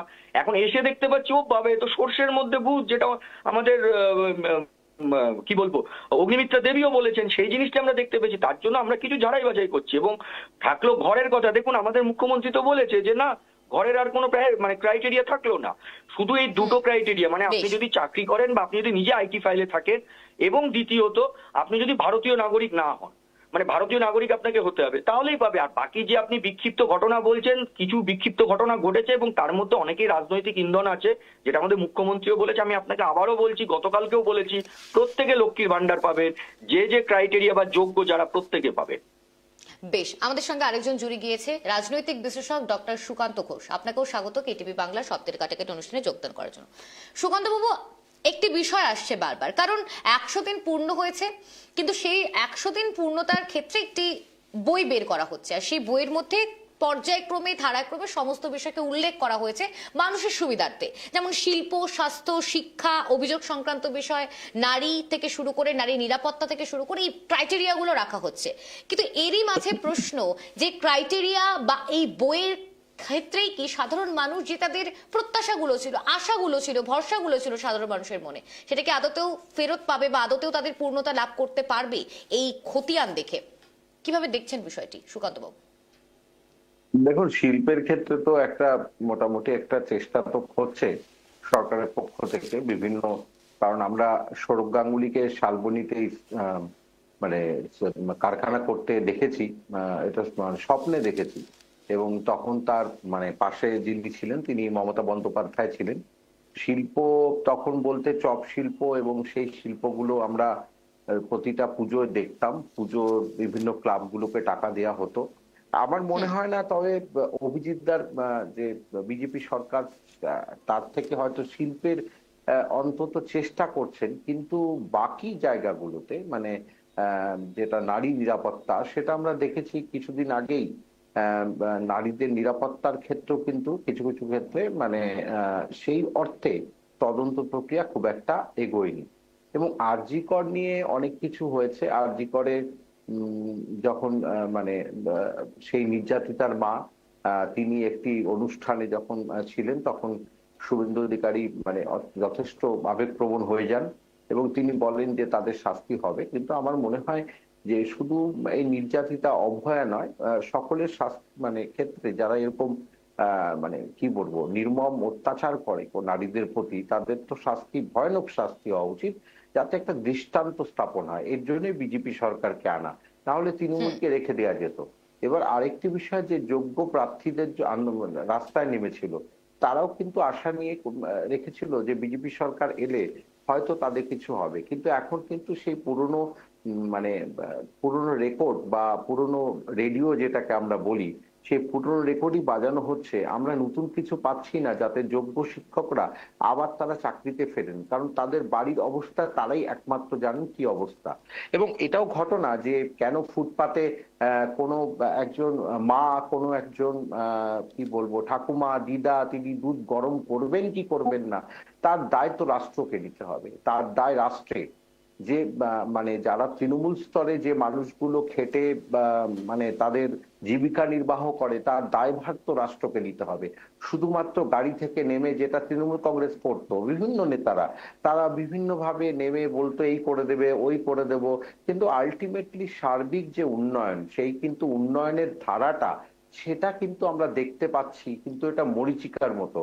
এখনো কিন্তু সবগুলো ঠিক জায়গায়। তবে এটা আবারও বলছি, শিল্পের ক্ষেত্রে অত্যন্ত ভালো একটা উদ্যোগ কিন্তু এই সরকার নিয়েছে, কিন্তু আমি আবারও বলছি নারী নিরাপত্তার ক্ষেত্রে আরো বেশি ব্যবস্থা নেওয়া উচিত। এবং বিভিন্ন কলেজগুলোর যে জিবি গঠন হয়েছে, জিবির প্রেসিডেন্ট, সরি, সেই প্রেসিডেন্টও দেখা যাচ্ছে জনপ্রতিনিধি। এটা কিন্তু বিজেপি সরকার বলেছিল যে কোনোভাবেই রাজনীতিকরণ করা হবে না কোনো কলেজ এবং বিশ্বক্ষেত্রে, জিবিতে কোনোভাবেই রাজনৈতিক নেতৃত্বরা থাকবে না, যেটা তৃণমূল কংগ্রেস করেছিল। তার মানে তৃণমূল কংগ্রেস যে জুতোটা ছেড়ে গিয়েছিল, সেই জুতোটাই কি মানে বিজেপি সরকার পড়তে চাইছে? কারণ আমি যেটা দেখতে পাচ্ছি যে সবকিছুতেই এই যে আমরা ধরলাম অন্নপূর্ণা ভান্ডার, ঠিকই বলছেন অভিজিৎ বাবু, ভুয়ো লোকেরা পেতেন, পুরুষেরা পেত লক্ষ্মীর ভান্ডার, সব বুঝতে পেরেছি। তাহলে আপনারা প্রতিশ্রুতি কেন দিয়েছিলেন, প্রথম কথা, এবং আপনারা কেন তখন ক্রাইটেরিয়া গুলো দেননি? আপনাদের যখন এই নির্বাচনের আগে যে বইটি আপনারা সবার মধ্যে ছড়িয়ে দিয়েছিলেন, তার মধ্যে ক্রাইটেরিয়া গুলো দিলে কিন্তু আজকে মানুষ এত আশা করতো না। মানুষের আশাটাকে বাড়িয়ে দিয়ে, তার মানে প্রবলেমটা এটাই যে এই যে দেওয়ার রাজনীতি, এটাও আমাদের ঠিক নয় যে আমরা কোনো কাজ ছাড়া একজন পুরুষ বা নারীকে তাকে টাকা দেব, তাতে স্বাবলম্বী হয়ে উঠবে, এটা আমার মনে হয় না। কিন্তু যেটা তুমি তোমাদের স্ক্রিনে দেখাচ্ছ সেটা ঘটনা যে সংকল্প পত্র নিয়ে বিজেপি এসেছিল, সেই সংকল্প পত্র আদৌ কি ঠিকমতো তারা নির্বাহ করতে পারছে, এটা এখনই বলার জায়গা কিন্তু নেই। কারণ এটা আমি আগেও তোমাদের প্রোগ্রামে বলেছিলাম, এটা হানিমুন পিরিয়ড চলছে এবং একটি সরকারকে সময় দিতে হবে। এখনই যদি আমরা রে করে উঠি হবে না। কিন্তু এখনো অবধি যা আমরা দেখতে পাচ্ছি তাতে 100 দিন হোক 200 দিন, আমার প্রশ্ন হচ্ছে যে অন্তত যে যোগ্য শিক্ষকেরা, তারা কেন এখনো অবধি কোনো তাদের ব্যবস্থা করা হলো না? দ্বিতীয় কথা, অন্নপূর্ণা ভান্ডার নিয়ে বারবার মানুষ কেন এত লাইন দেবে, মানুষ কেন 20 পাতার ফর্ম ফিল আপ করবে? মানুষ আপনাদের ভোট দিয়েছে, জনতা জনার্দন রাস্তায় যদি দুধ গরম করে তার দায় আমাদের নিতে হবে, কারণ তিনি আমার ভোটার, তিনি আমাদের নাগরিক। সুতরাং আমি এসছি বলে আর কোনোদিনই তৃণমূল কংগ্রেস সিপিএম আসবে না, কেউ বলতে পারে না। আমি আবারও বলছি, অভিজিৎদার সঙ্গে অনেক প্যানেলে, আমি বহু প্যানেলে ছিলাম, আমার মনে হয় যে গুড গভর্নেন্সটাকে আনতে হবে এবং আইনের শাসন আপনারা যেটা বলছেন যদি আসে, আমার মতে অন্তত মানে বডি ল্যাঙ্গুয়েজটাকে ডাউন টু আর্থ হওয়া প্রয়োজন। না হলে মমতা বন্দ্যোপাধ্যায়কে যেভাবে পিসি সরকারের মতো একটা স্পর্শেই জনতা সরিয়ে দিয়েছে, একইভাবে কিন্তু আপনাদেরও অবস্থা হবে। সুতরাং আমার মনে হয় যে পশ্চিমবঙ্গ, আমরা যেটা what Bengal thinks today, India thinks tomorrow, সেটা যেন হয়, এটুকুই বলতে চাই। বেশ, আশফাক বাবুর কাছে যাবো। আশফাক বাবু, আমরা দেখছি যে এই 100 খতিয়ান তো রয়েছে, তার পাশাপাশি বাম থেকে যদি শুরু করি, যখন বামরা ক্ষমতা থেকে চলে যায়, যখন তৃণমূল কংগ্রেস ক্ষমতা আসে, তখন যখন এই গোটা পশ্চিমবঙ্গের দায়ভার বা ক্ষমতায়ন ছিল মমতা বন্দ্যোপাধ্যায়ের হাতে, তিনিও তখন বা তাদের সরকার তখন একই অভিযোগ করেছে যে বামেদের অনেক দুর্নীতি হয়েছে। ঠিক একই কায়দায় যখন বিজেপি ক্ষমতায় এসেছে, আর সেখানেও দুর্নীতির থেকে একাধিক ব্যক্তিত্বদের নাম উঠে আসে, তা তৃণমূলের সঙ্গে সরাসরি তাদের মদত রয়েছে। কিন্তু সবের ক্ষেত্রে যে দায় বা দায়ভার চাপানো, সেক্ষেত্রে দাঁড়িয়ে সরকারকে কি আরো সংগঠনটাকে মজবুত করতে হবে? কিভাবে দেখছেন এই বিষয়টি আশফাক বাবু? দেখুন, সরকারের যে এই যে 100 দিনে 42 পাতার যা রিপোর্ট দিয়েছেন, আমি শুরুতেই বললাম প্রায়োরিটি ভার্সেস প্রমিস। সরকারের যে সংকল্পপত্রে যা যা প্রতিশ্রুতি দেওয়া হয়েছিল, সব প্রতিশ্রুতির মধ্যে শুধু অন্নপূর্ণাটাকেই একটু চেষ্টা করা হয়েছে, কিন্তু অন্নপূর্ণাটার চেষ্টাটাও সঠিকভাবে হয়নি এবং মানুষ আত্মহত্যা করছে। সবচেয়ে দুঃখের বিষয়, আত্মহত্যা করছে, মায়েরা কাঁদছে, বুক চাপড়াচ্ছে। তো সেটা আমরা দেখতে অত্যন্ত খারাপ লাগছে, দেখতে খারাপ নয়, দুঃখজনক এবং নিন্দাজনক যে একটা মা আত্মহত্যা করছে তার কারণে। তো প্রায়োরিটি কি দিয়েছে? প্রায়োরিটি ওই মূর্তি তৈরি করতে দিয়েছে, প্রায়োরিটি ওই আরএসএস এর মুচলেখা দেওয়া, কিছু এমার্জেন্সি টাইমের ওই 300 কতজন তাদেরকে সম্মান দেওয়ার জন্য দিয়েছে। কিন্তু তার প্রতিশ্রুতি এমার্জেন্সিটা ঠিক ছিল তো, প্রতিশ্রুতি এমার্জেন্সিটা ঠিক ছিল তো ভারতের পক্ষে। অভিজিৎ বাবু আমাকে বলতে দিন। ফিনিশ করতে দেন, বলতে দেন, ডোন্ট ইন্টারাপ্ট। আমি বলতে না, চাইছি, বলুন। ঠিক একটা প্রশ্ন বারবার আসছে প্যানেলে যে মাত্র 100 দিন হয়েছে, এত তাড়াতাড়ি বিচার করছেন কেন? আমার কথা হচ্ছে, আমি 5 বছরের ফাইনাল রেজাল্ট চাইছি না। আমি 100 দিনের ডাইরেকশন আর প্রায়োরিটি জানতে চাইছি। এই যে বলেছিল কর্মসংস্থান, 5 বছরে 1 কোটি কর্মসংস্থানের প্রতিশ্রুতি, তার কিছু কি শুরু হয়েছে? এটা আমরা জানতে চাইছি কত কর্মসংস্থানে স্টার্ট করার চেষ্টা করেছে। বেকার ভাতার গল্প আসছেই না। 3,000 টাকা বলে, যতক্ষণ কর্মসংস্থান দেবো না 3,000 টাকা করে বেকার যুবকদের দেবো। এইটা চলে গেছে, উড়ে চলে গেছে। এটা আর আমরা পাবো না, আর খুঁজে পাবো না। রাজ্য সরকারি কর্মচারীদের যে ডিএ সংক্রান্ত প্রতিশ্রুতি, তার বাস্তবায়ন কোথায়? আয়ুষ্মান ভারতে যে ঘোষণা শুধু করে দিয়েছেন, কাজের স্টার্টিং পয়েন্ট কিছু নেই। আপনি পঞ্চায়েতের দেখুন, পঞ্চায়েতের দুর্নীতিকে ধ্বংস না করে দিয়ে বলে না, নাকে মাছি বসলে নাক কেটে দাও, বিজেপির এই নীতি। কিন্তু মাছি তাড়ানোর কোনো কার্যক্রম তারা করবে না। সাংবিধানিক প্রায়োরিটিকে ধ্বংস করার কাজ করছেন। আর জিনিস হচ্ছে যে চাকরির বয়সসীমা, একটা উনি ওখানে প্রত্যেকটা যে মিথ্যা কথা। একটা বড় জিনিস ওনারা বলেছেন যে আমরা শিল্প আনছি, ইনভেস্টমেন্ট আসছে। ভাই, শুরুটা কোথায়? এমওই কি? কত টাকা বাস্তবে ইনভেস্টেড? কত প্রজেক্টের কনস্ট্রাকশন শুরু হলো? কত ফ্যাক্টরি প্রোডাকশন শুরু করেছে? কত ডাইরেক্ট এমপ্লয়মেন্ট শুরু হয়েছে? এগুলো কি আমরা প্রশ্ন করতে পারি না? আমরা কি তাদের নাটকের মাধ্যমেই চলে যাবে? আরেকটা বলেছে চাকরির বয়স সীমা বাড়িয়েছি ওনাদের, এই যে 42 পাটা। তো আমার কথা, 100 দিনে কত অ্যাপয়েন্টমেন্ট লেটার পেল? প্রশ্ন করতে চাইছি বিজেপির যে মুখপাত্র, মুখ্যমন্ত্রী বলছেন এক জায়গায়, এই দা স্টেটমেন্টের একটা খবরে উনি বলছেন যে অনেক লেপসেস হয়েছে, আমরা ওটা কারেক্টিভ মেজার নেব। তো সেই কারেক্টিভ মেজারটার টাইমলাইন কি? কে নেবে? কার দায়িত্ব? এগুলো কি প্রশ্ন আমরা চাইবো না? শুধু এই বলে দায় ছেড়ে দিলে হবে যে আমরা করে দেব? আমরা এটাকে এই পঞ্চায়েতের আইনকে দুর্বল করছেন, সমস্ত কিছু। এই যে সম্পূর্ণ একটা জুমলা বিজেপির, আমরা বলেছিলাম ওনাদের প্রতিশ্রুতি হচ্ছে জুমলার বাহার। তো এই যে সংকল্প যেটা 42 পাতা দিয়েছেন, একটাও কার্যকর কিছু ঘটনা নয়। এবং প্রায়োরিটির কাজের ওনার প্রমিস, 15টা প্রমিসের মধ্যে 14টা প্রমিসের কোনো গল্পই নেই। একটা প্রমিসের করতে হয়, তবু এমন ভাবে করেছে যে মায়েদেরকে অসুবিধায় ফেলেছে। বাংলার মায়েরা প্রশ্ন করছে, বাংলার মা ভয় ইন করে দিয়েছে, ভরসা আউট করে দিয়েছে। যেটা উল্টো হওয়া দরকার ছিল সেটা করেননি। শুধু বিভাজনের রাজনীতি ছাড়া উন্নয়নের গল্পে সম্পূর্ণভাবে পিছিয়ে আছে এই সরকার। বেশ, আমি প্রত্যেককে স্ট্যান্ড পয়েন্ট দেবো। প্রথমে চলে যাবো অভিজিৎ বাবুর কাছে। অভিজিৎ বাবু, যেমনটা বলা হচ্ছে 100 দিন, কিন্তু আমরা দেখেছি 9 মে মুখ্যমন্ত্রী শুভেন্দু অধিকারী তিনি শপথ গ্রহণ করেছেন, আর তারপর যখন প্রত্যেকটি মন্ত্রিত্বদের বন্টন করা হয়েছে, অর্থাৎ দপ্তর বন্টন করা হয়েছে, কি স্বাস্থ্যমন্ত্রী, শিক্ষামন্ত্রী, সেটা তো করা হয়েছে 10ই জুন। সেক্ষেত্রে দাঁড়িয়ে আগেই 100 দিনের এই খতিয়ান তুলে ধরা হচ্ছে, বা সাফল্যের খতিয়ান এখনো তো বন্টন হিসেবে ধরলে 100 দিন পূরণই হয়নি। এই বিষয়টাকে কিভাবে বিশ্লেষণ করবেন? 1 মিনিট সময় শুরু আপনার, অভিজিৎ বাবু। না, সরকার তো চলে এসেছিল, দেখুন আমরা সেই হিসাবে ধরেছি। এখন বন্টন করতে গেলে অনেক কিছু আগামী দিনে রিসাফেল হবে, তো সেই হিসাবে নয়।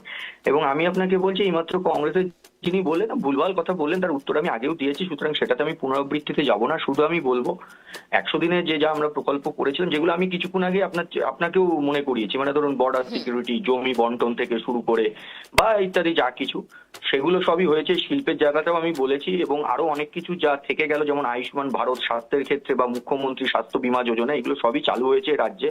হ্যাঁ, আর দুর্নীতিতে আমরা জিরো টলারেন্স, নিরাপত্তায় অবশ্যই আমরা সেটা একদমই জোর দিয়েছি, এবং আরো জোর দেওয়া হবে। এই সমস্ত দিক থাকবে, এবং আমরা মানুষের কাছে যাচ্ছি। শুধু আমি একটাই কথা বলবো, সুকান্ত দা বলেন ভালো, উনি যে কথাগুলো বললেন, উনি তো অভিযোগ করলেন, উনি সাজেশন হিসাবে নিলেন, নিশ্চয়ই অবশ্যই এটা আমরা নেব এবং সেটাও আমি আমার জায়গায় মানে যেখানে যেখানে পৌঁছানোর নেব, একদম ঠিক আমাদের সার্বিকভাবে করতে হবে। ত্রুটি বিচ্যুতি হয়েছে, কারণ আমরা আত্মমন্থনে বিশ্বাসী একটা দল, ত্রুটি বিচ্যুতি হয়েছে, সেখান থেকে আমরা আবার বেরিয়ে আসবো, কিন্তু যা আমরা সংকল্প করেছিলাম তার বেশিটাই আমরা পূরণ করেছি এবং আগামী দিনে আমরা সেই উন্নয়নের দিকেই বেশ, কাজ করব। আপনার 1 মিনিট সময় শেষ। চলে যাবো আসফাক বাবুর কাছে। আসফাক বাবু, যে অভিযোগগুলো আসছে এবং তার পাশাপাশি সরকারের একাধিক পদক্ষেপও আসছে, স্টেপও নেওয়া হচ্ছে, সেক্ষেত্রে দাঁড়িয়ে এই মুহূর্তে বা এই পরিস্থিতিতে দাঁড়িয়ে কংগ্রেসের স্ট্যান্ড পয়েন্টটা ঠিক কোন জায়গায়? আপনার 1 মিনিট সময় শুরু, আসফাক বাবু। আমাদের স্ট্যান্ড পয়েন্ট হচ্ছে যা ভারতীয় জনতা পার্টি যা স্ট্যান্ড প্রমিস করেছিলেন সেগুলো পালন করুক। আমাদের রান্নার গ্যাসের দাম, মূল্যবৃদ্ধি, এই সবগুলো মানুষের যে বেসিক নিডস সেগুলোতে ধ্যান দিতে হবে। যদি না দিতে পারেন তাহলে আপনারা ব্যর্থ আছেন। আপনারা মহিলা সুরক্ষাতে দুর্গা সুরক্ষা স্কোয়াডের কথা বলেছিলেন। 33% আসন সমস্ত সরকারি রাজ্যের চাকরিতে থাকবে, সেটাও কিন্তু আমরা কোনো কিছু দেখতে পাচ্ছি না। তো কৃষকদের আমরা ওই 3,200 টাকা দেওয়ার কথা আছে, সেটাও আমরা পাচ্ছি না। বেকার যুবকদের 3,000 টাকা যতক্ষণ চাকরি পাচ্ছে না তাদের দেওয়া হবে, সেটাও দেখতে পাচ্ছি না। চাকরি আসবে তাও পাচ্ছি না। 54,000 কোটি টাকার ইনভেস্টমেন্টের কথা বলা হচ্ছে, কিন্তু আদৌ বাস্তবে তা নেই, শুধু একটা জুমলা হয়ে থেকে যাচ্ছে। তো আমরা কংগ্রেসের স্ট্যান্ড পয়েন্ট একদম সম্পূর্ণ জিনিস সঠিক, যে মানুষের কাজ করা হোক, ডিসেন্ট্রালাইজেশনটাকে রাখা হোক, সেন্ট্রালাইজ করা যেন না হোক, যেটা পঞ্চায়েত অ্যামেন্ডমেন্টে করা হয়েছে, এবং সেটাকে সাংবিধানিক যে Democratic structure, separation of power, সেটাকে যেন বিনষ্ট আপনার না এক করা হোক মিনিট সময় এবং শেষ। বিউরোক্রেটাইজেশন যেন না হোক। বেশ, চলে যাবো গৌরঙ্গ বাবুর কাছে। গৌরঙ্গ বাবু, আইনের শাসন, পুলিশকে জিরো ফ্রি হ্যান্ড করা এবং জিরো টলারেন্স নীতি এই সব প্রয়োগ করা হচ্ছে এই সরকারের আমলে, কিন্তু তারপরেও অন্নপূর্ণা যোজনা নিয়ে তো আমরা বিক্ষোভ দেখছি এবং অনেক সংখ্যক মহিলারা পেয়েছেন। সেখানে দাঁড়িয়ে সমাজের ক্ষেত্রে আর কি কি উন্নয়ন বন্টন করা দরকার বলে মনে করছেন আপনি একজন সমাজকর্মী হিসেবে? আপনার 1 মিনিট সময় শুরু। দেখুন, জিরো টলারেন্সের ক্ষেত্রে মমতা বন্দ্যোপাধ্যায় এতগুলো প্রকল্পগুলোকে তৈরি করে দিয়ে গেছেন না, 96-97টা প্রকল্প, যে প্রকল্পগুলোকে বাস্তবায়ন করা বা অন্যের ক্ষেত্রে যদিও কেন্দ্রীয় সাহায্য পেতেন না, তারপরেও এটাকে চালিয়ে গেছিলেন তো কোনোভাবে, কম বেশি হলে সেটাকে সহজে চালানো এটা সম্ভব না। আমাদের ক্ষেত্রে ক্ষেত্রে আমরা বলবো যে অ্যাডমিনিস্ট্রেটিভ লেভেলে গেলে ভালো ভালো লোকদেরকে নিযুক্ত করে দিয়ে সরকার নতুন ভাবে এগিয়ে যাক, সরকারকে শুভেচ্ছা জানাবে সবাই মানুষ, কিন্তু মানুষের মধ্যে যেন বৈষম্য যেন সৃষ্টি না হয়, মানুষের মধ্যে ভেদাভেদের যেন রাজনীতিটা না সৃষ্টি হয়, তাহলে আগামী দিনে এটা ক্ষতিকারক দিক আসবে সমাজের ক্ষেত্রে।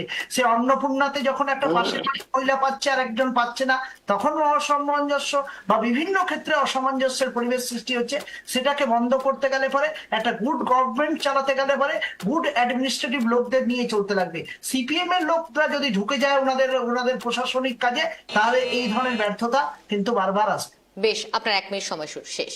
চলে যাবো সুকান্ত বাবুর কাছে। সুকান্ত বাবু, এই মুহূর্তে যে প্রশ্নগুলো উঠছে বারবার, অন্নপূর্ণা যোজনা নিয়ে তো উঠছে প্রশ্ন, মহিলারা একাধিক দাবি দাবা রাখছেন, কিন্তু সব থেকে বিষয় আইনের শাসন জারি হয়েছে, ডাবল ইঞ্জিন সরকার, অনেক প্রত্যাশা রয়েছে সাধারণ মানুষের কাছে। 100 দিনের খতিয়ান তুলে ধরা হচ্ছে, কতটা কার্যকর পদক্ষেপ বা ভূমিকা পালন করা যাবে 100 দিনের খতিয়ান তুলে ধরে বা সাফল্যের খতিয়ান তুলে ধরে? কিভাবে দেখছেন এই বিষয়টি? আপনার 1 মিনিট সময় শুরু। দেখুন, এটা অভিজ্ঞতা ঠিকই বলেছে, এটা একটা নেট প্র্যাকটিস বলতে পারো, মানে খেলা শুরু হয়নি, এবার খেলাটা শুরু হোক। কিন্তু আমার বিষয় হচ্ছে যে কিছু কিছু কিন্তু গার্ডেন ডিশ সহ বিভিন্ন জায়গায় কিন্তু বেসিক্যালি যুদ্ধজাহাজ তৈরির বিভিন্ন সরঞ্জাম থেকে শুরু করে এগুলো তৈরির কারখানা তৈরির একটা চেষ্টা তো অবশ্যই শুরু হয়েছে, এবং বাঁকুড়ার মেজিয়া থেকে শুরু করে বহু জায়গায় কিন্তু চেষ্টা করা হচ্ছে, যেটা কিন্তু বামফ্রন্ট বলে অনেক ক্ষেত্রে দেখা যাচ্ছে হুগলি নদীকে তীরকে কেন্দ্র করে যে শিল্পাঞ্চল ছিল, সেটাকে পরে মমতা বন্দ্যোপাধ্যায় যবে এলেন তবে কিন্তু শিল্পগুলো সেই অর্থে মানে সঠিকভাবে গড়ে ওঠেনি, এবং চা শিল্পের রুগ্ন দশা সেটা কিন্তু হতাশ করেছে। সেটা কংগ্রেস আমলেও হয়েছে, কারণ চা শিল্পের পুনরুজ্জীবনে কংগ্রেসও কোনো ব্যবস্থা নেয়নি। চা টি বোর্ডের মিটিং গুলো অনিয়মিত হতো, এবং সবচেয়ে বড় বিষয় ছিল যে চা শিল্পের যারা মানে মজদুর আছে তাদের কিন্তু সঠিক বেতন তারা পেত না। তাদের এই কারণে এই চা সুন্দরী করে তৃণমূল কংগ্রেস অন্তত 30% জমি চা বাগানের সেটা কিন্তু পর্যটন শিল্পে দিয়ে দেয়, বেশ, কিন্তু এটাও আপনার মানতে একটি হবে সময় যে শেষ। কিছু ক্ষেত্রে পর্যটনের বিকাশ কিন্তু তৃণমূলের সময় হয়েছিল। আমরা আশা রাখছি, কিন্তু গাছে কাঁঠাল গোফে তেল, এটাই আমি বলে শেষ করব। এখনো অনেকটা দূর আছে বলার, মানে দেয়াল বেশ। লিখন এখনো পড়া যাচ্ছে না। বেশ, আপনাদের অসংখ্য ধন্যবাদ শব্দের কাটাকাটি অনুষ্ঠানে যোগদান করার জন্য। আমরা যে বিষয় নিয়ে আলোচনা করছি অত্যন্ত প্রাসঙ্গিক, কারণ একদিকে যখন খতিয়ান তুলে ধরা হচ্ছে, সাফল্যের খতিয়ান 100 দিন তাদের পূর্ণ হয়েছে সেই কারণে, আর অন্যদিকে মহিলাদের হাহাকার করসুর এবং কৃষক থেকে শুরু করে শিল্প, কর্মসংস্থান এই সব নিয়ে এবারে প্রশ্ন উঠছে আদতেও কবে পূরণ হবে। বেকার যুবক যুবতীরা আদতেও তারা যে ভাতার প্রতিশ্রুতি দেওয়া হয়েছিল তা আদতেও তারা পাবেন কিনা, যতদিন না পর্যন্ত তারা চাকরি পান। সেক্ষেত্রে দাঁড়িয়ে সরকারের এই ভূমিকা নিয়েও বারবার প্রশ্ন তুলেছে রাজনৈতিক বিশ্লেষকরা। এখন দেখার বিষয় সরকার কি সঠিক পদক্ষেপ নেয়। আমরা শনি ও রবিবার আসবো কেটিভি বাংলার পর্দায় শব্দের কাটাকাটি অনুষ্ঠান নিয়ে, যেখানে শব্দের তীরে জব্দ হয় ইস্যু। নমস্কার।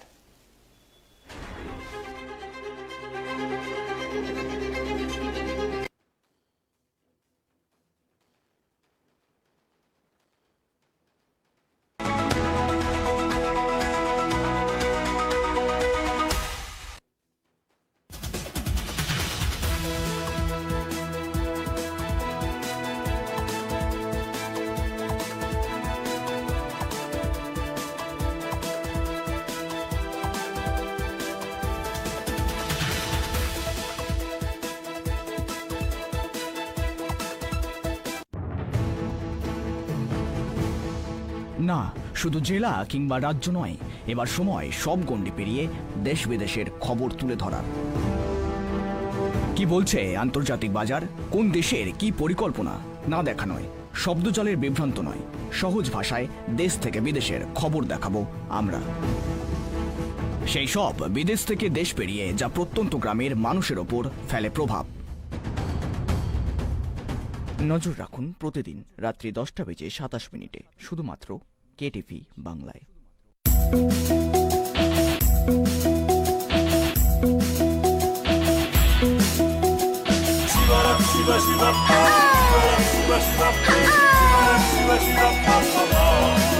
জলকে ঝলক ঝলক ছাড়া মাছ মন কেন তলা কল্যাণী ফিশফিডের তরে উদাল বাতাল করে রে ভাসমানে খাদ্য আনে লক্ষ্মী মোদের ঘরে জলকে ঝলক ঝলক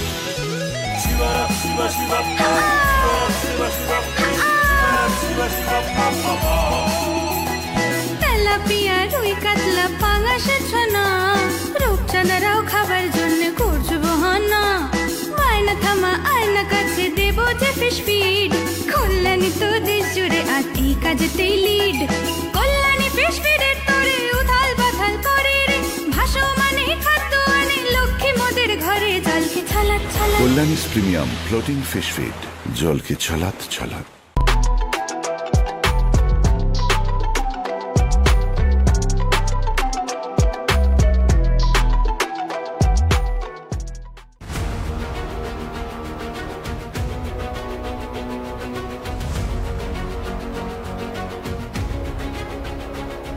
অনেক কষ্ট করে কিন্তু এই গণতন্ত্রটা অর্জন করে, একদম, যাতে ভারতবর্ষের নাগরিকরা ভারতবর্ষের আগামী দিনের যে শাসন ব্যবস্থা তারা তৈরি করে উঠতে পারে। নিরপেক্ষভাবে সততার সঙ্গে দক্ষতার সঙ্গে কাজ করে। এদের পক্ষে তৃণমূল ছেড়ে গিয়ে নিশ্চয়ই বিজেপি দেওয়া যাওয়া সম্ভব। যে আপনার কাজ বলে দেবে, আপনার ধরন বলে দেবে, আপনার চলন বলে দেবে যে আপনি কি করতে চাইছেন, আপনার উদ্দেশ্য পকেটে ভরবার লোক নয়। স্পিরিচুয়ালি উনি অনেক আপলিফটেড মানুষ। সাংবিধানিক প্রতিষ্ঠানকে কাজ করাই চলছে, কিন্তু বিরোধী নেত্রী হিসেবে তাকে স্যালুট করা ছাড়া দেখুন ঘন্টাখানেক বাংলার কথা সোম থেকে শুক্রবার ঠিক সন্ধ্যে 6:57 শুধুমাত্র কেটিভি বাংলায়। হ্যাঁ রে অনি, কি ব্যাপার হলো বল দেখি, এতক্ষণ ওরা রান্নাঘরে কি করছে? কিছু তো বুঝতে পারছি না। বাবা, তুমি কিছু জানো? No idea. তুই জানিস কিছু? টান টান টান, প্রেজেন্টিং মাই ডিয়ার দেওর রুদ্র দ্য শেফ।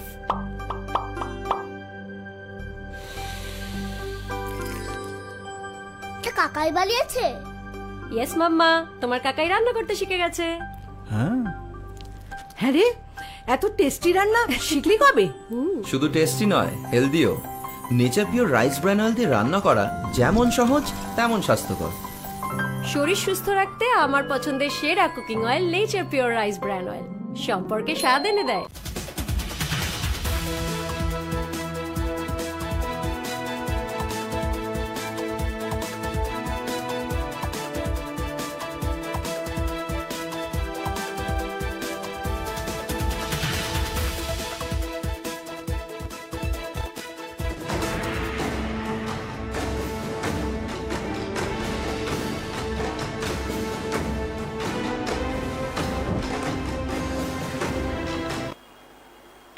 নমস্কার, আপনারা দেখছেন কেটিভি বাংলা। আপনাদের সঙ্গে আমি নিবেদিতা। উত্তরের উড়ানে স্বাগত। শুরুতেই উত্তরের যে খবরের দিকে নজর রাখবো। শিলিগুড়িতে মাদক বিরোধী অভিযান, আর সেখানেই বড়সড় সাফল্য পেল পুলিশ।